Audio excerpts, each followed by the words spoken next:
नमस्कार दोस्तों। आज हम आपके लिए लेकर आए हैं महान साहित्यकार जयशंकर प्रसाद द्वारा लिखी गई भावनात्मक और प्रेरणादायक कहानी छोटा जादूगर।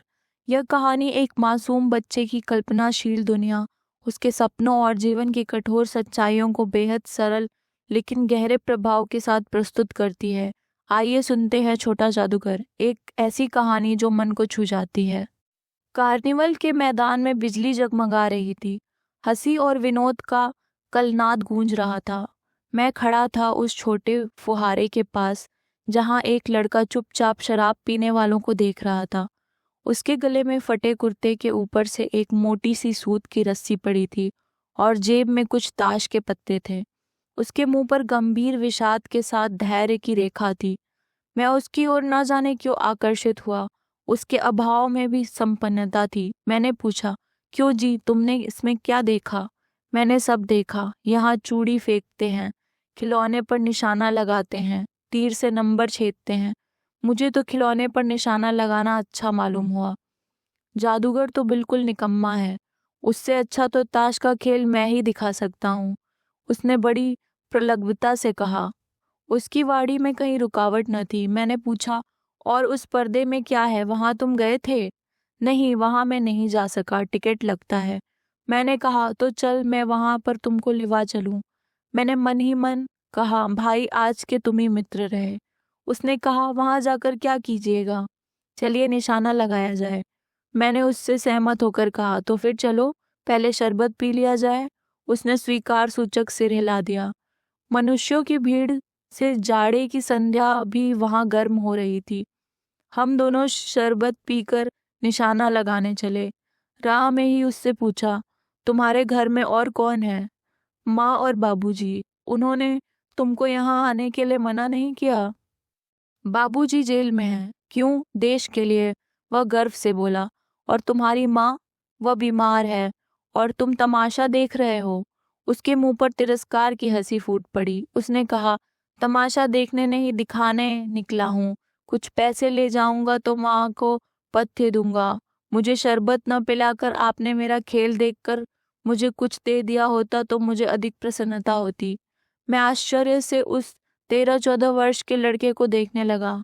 हाँ, मैं सच कहता हूँ बाबूजी, माँ जी बीमार है इसलिए मैं नहीं गया। कहाँ? जेल में। जब कुछ लोग खेल तमाशा देखते ही हैं तो मैं क्यों न दिखाकर माँ की दवा करूं और अपना पेट भरूं। मैंने दीर्घ निश्वास लिया। चारों ओर बिजली के लट्टू नाच रहे थे। मन व्यग्र हो उठा। मैंने उससे कहा, अच्छा चलो निशाना लगाया जाए। हम दोनों उस जगह पर पहुंचे जहां खिलौने को गेंद से गिराया जाता था। मैंने 12 टिकट खरीद कर उस लड़के को दिए। वह निकला पक्का निशानेबाज। उसकी कोई गेंद खाली नहीं गई। देखने वाले दंग रह गए। उसने 12 खिलौने को बटोर लिया, लेकिन उठता कैसे? कुछ मेरी रुमाल में बांधे, कुछ जेब में रख लिए गए। लड़के ने कहा, बाबूजी आपको तमाशा दिखाऊंगा, बाहर आइए, मैं चलता हूँ। वह 9-2-11 हो गया। मैंने मन ही मन कहा, इतनी जल्दी आंख बदल गई। मैं घूमकर पान की दुकान पर आ गया। पान खाकर बड़ी देर तक इधर उधर टहलता देखता रहा। झूले के पास लोगों का ऊपर नीचे आना देखने लगा। अकस्मात किसी ने ऊपर के हिंडोले से पुकारा, बाबूजी। मैंने पूछा, कौन? मैं हूँ, छोटा जादूगर। कलकत्ते के सुरमय बॉटेनिकल उद्यान में लाल कमलीनी से भरी हुई एक छोटी सी झील के किनारे घने वृक्षों की छाया में अपनी मंडली के साथ बैठा हुआ मैं जलपान कर रहा था। बातें हो रही थीं। इतने में वही छोटा जादूगर दिखाई पड़ा। हाथ में 4 खाने का खादी का झोला, साफ जांघिया और आधी बाहों का कुर्ता। सिर पर मेरी रुमाल सूत की रस्सी से बंधी हुई थी।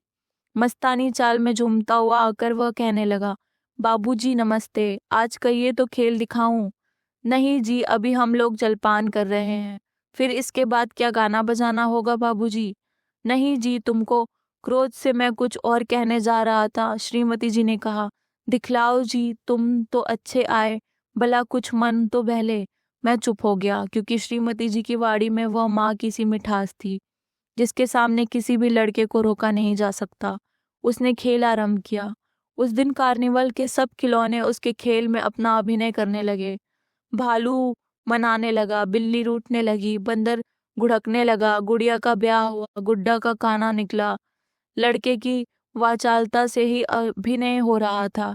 सब हंसते हंसते लोटपोट हो गए। मैं सोच रहा था बालक को आवश्यकता ने कितना शीघ्र चतुर बना दिया। यही तो संसार है। ताश के सब पत्ते लाल हो गए, फिर सब काले हो गए। गले की सूत की डोरी टुकड़े टुकड़े होकर जुट गई। लट्टू अपने से नाच रहे थे। मैंने कहा, अब हो चुका, अपना खेल बटोर लो, हम लोग अभी अब जाएंगे। श्रीमती जी ने धीरे से उसे 1 रुपया दे दिया। वह उछल उठा। मैंने कहा, लड़के, छोटा जादूगर कहिए, यही मेरा नाम है, इसी से मेरी जीविका है। मैं कुछ बोलना ही चाहता था कि श्रीमती जी ने कहा, अच्छा, तुम इस रुपए से क्या करोगे? पहले भरपेट पकौड़ी खाऊंगा, फिर एक सूती कंबल लूंगा। मेरा क्रोध अब लौट आया। मैंने अपने पर बहुत क्रुद्ध होकर सोचने लगा, ओह, कितना स्वार्थी हूं मैं। उसके 1 रुपए पाने पर मैं ईर्ष्या करने लगा था ना। वह नमस्कार करके चला गया। हम लोग लता कुंज देखने के लिए चले। उस छोटे से बनावटी जंगल में संध्या साए साए करने लगी थी। अस्ताचलगामी सूर्य की अंतिम किरण वृक्षों की पत्तियों से विदाई ले रही थी। एक शांत वातावरण था। हम लोग धीरे धीरे मोटर से हावड़ा की ओर जा रहे थे। रह रहकर छोटा जादूगर स्मरण होता था। तभी सचमुच वह एक झोपड़ी के पास कंबल कंधे पर डाले मिल गया। मैंने मोटर रोककर उससे पूछा, तुम यहाँ कहाँ? मेरी माँ यही है ना? अब उसे अस्पताल वालों ने निकाल दिया है। मैं उतर गया। उस झोपड़ी में देखा तो एक स्त्री चिथड़े से लदी हुई कांप रही थी। छोटे जादूगर ने कंबल ऊपर से डालकर उसके शरीर से चिमटते हुए कहा, माँ, मेरी आंखों में आंसू निकल पड़े। बड़े दिन की छुट्टी बीत चली थी। मुझे अपने ऑफिस में समय से पहुंचना था। कलकत्ते से मन उब गया था। फिर भी चलते चलते एक बार उस उद्यान को देखने की इच्छा हुई। साथ ही साथ जादूगर भी दिखाई पड़ जाता तो और भी। मैं उस दिन अकेले ही चल पड़ा। जल्द लौट आना था। 10 बज चुके थे। मैंने देखा कि उस निर्मल धूप में सड़क के किनारे एक कपड़े पर छोटे जादूगर का रंगमंच सजा था। मैं मोटर रोककर उतर पड़ा। वहां बिल्ली रूठ रही थी, भालू मनाने चला था, ब्याह की तैयारी थी। यह सब होते हुए भी जादूगर की वाड़ी में वह प्रसन्नता की तरी न थी। जब वह औरों को हंसाने की चेष्टा कर रहा था, तब वह जैसे स्वयं कांप जाता था, मानो उसके रोए रो रहे थे। मैं आश्चर्य से देख रहा था। खेल हो जाने पर पैसा बटोर कर उसने भीड़ में मुझे देखा। वह जैसे क्षण भर के लिए स्फूर्तिमान हो गया।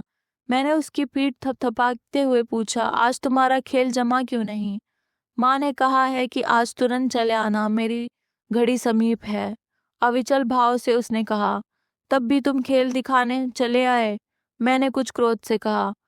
मनुष्य के सुख दुख का माप अपना ही साधन तो है, उसके अनुपात से वह तुलना करता है। उसके मुंह पर वही परिचित तिरस्कार की रेखा फूट पड़ी। उसने कहा, न क्यों आता? में और कुछ अधिक कहने में जैसे वह अपमान का अनुभव कर रहा था। क्षण भर में मुझे अपनी भूल मालूम हो गई। उसके झोले को गाड़ी में फेंक कर उसे भी बैठाते हुए मैंने कहा, जल्दी चलो।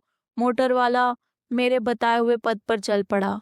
कुछ ही मिनटों में मैं झोपड़ी के पास पहुंचा। जादूगर दौड़कर झोपड़े में माँ माँ पुकारते हुए घुसा। मैं भी पीछे गया था, किंतु स्त्री के मुंह से बे निकल कर रह गया।